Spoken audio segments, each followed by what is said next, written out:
Mayor Pinkiben સોની અને in charge chief fire officer વિસ્તારોની મુલાકાતે રાવપુરા વિસ્તારમાં ભરાયેલા વરસાદી પાણીમાંથી કરવા ગયા ગાડી પસાર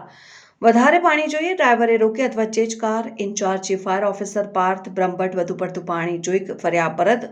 મેયર પિંકીબેન સોનીએ ગાડી પરત લેવા ડ્રાઈવરને આપી સૂચના મેયર પિંકીબેન સોનીનું નિવેદન સમગ્ર રાજ્યમાં વરસાદને પગલે પરિસ્થિતિ ખરાબ છે વડોદરામાં પણ પૂરની પરિસ્થિતિ આવી શકે છે વિશ્વામિત્રી નદી 29 ફૂટ ક્રોસ કરે તેવી મેરે દર્શાવી શક્યતા આજવા સરોવરમાં વધી રહ્યા છે પાણીના જળસ્તર જેવી રીતે આપણે સૌ જાણીએ છીએ તેમ વરસાદ સતત વરસી રહ્યો છે અને ઉપરવાસમાંથી પણ પાણીનો આવરો એમને એમ જ ચાલુ છે ત્યારે વડોદરા શહેરમાં પણ પૂરની પરિસ્થિતિનું નિર્માણ થઈ ચૂક્યું છે એવું ચોક્કસ કહી શકાય કારણ કે વિશ્વામિત્રી 23 ફૂટ ઓલરેડી ક્રોસ કરી ચૂકી છે આજવામાં પણ 212.41 જેવું ચાલુ થઈ ગયેલું છે એટલે પાણીનો સતત આવરો હજુ પણ ચાલુ છે અને વડોદરા શહેરના વિવિધ નીચાણવાળા વિસ્તાર કે જ્યાં પહેલેથી ગઈકાલથી અલગ અલગ સ્પોટ ઉપર બસો મૂકી અને આ બધા લોકોને જેમને સ્થળાંતરિત કરવાની જરૂર દર વખતે પડતી હોય છે આ બધા લોકોને સ્થળાંતરિત કરવા માટેની બધી જ વ્યવસ્થા ગત રોજના જ કરી દેવામાં આવી હતી હમણાં અમારા દ્વારા શાયજીગંજ વિસ્તારના પરશુરામ ભઠ્ઠામાં વિઝિટ કરી અને ત્યાં માઇક દ્વારા એનાઉન્સ કરવાની પણ અમે પ્રયત્ન કર્યો કે જેથી કરીને લોકો કેમ કરીને કન્વિન્સ થાય અને વડોદરા મહાનગરપાલિકાએ લોકોના રેસ્ક્યુ કરી અને ત્યારબાદ એમના માટે જે વ્યવસ્થાઓ કરી છે પરંતુ જો નાગરિકોનો સાથ સહકાર મળે કારણ કે એ બધા પણ જાણે છે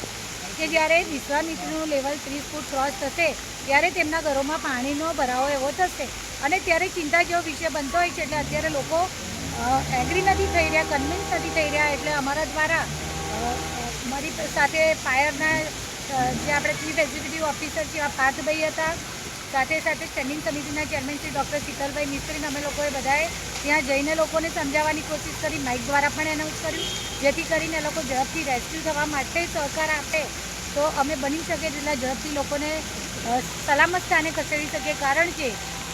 રાત્રે પણ પાણીની સપાટી વધવાની પૂરેપૂરી શક્યતાઓ લગભગ 29 ફૂટ રાત્રે ટચ થાય એવી શક્યતાઓ છે વરસાદનું જોર પણ એટલાને એટલું છે અને અમે કહ્યું તેમ કે ઉપરવાસમાંથી પણ સમગ્ર ગુજરાતમાં અલગ અલગ જિલ્લાઓમાં પણ અત્યારે આ જ રીતે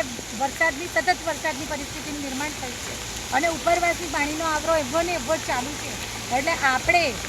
જે કહી શકાય કે ભયજનક સપાટી આ નદી વટાવી દે અથવા આજવા સરોવરનું લેવલ પણ ભયજનક સપાટીને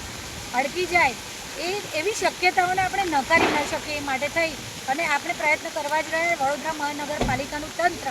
ગમે તેવી વિકટ પૂરની પરિસ્થિતિ હોય તેને પહોંચી વળવા માટે પૂરેપૂરું સજ્જ છે।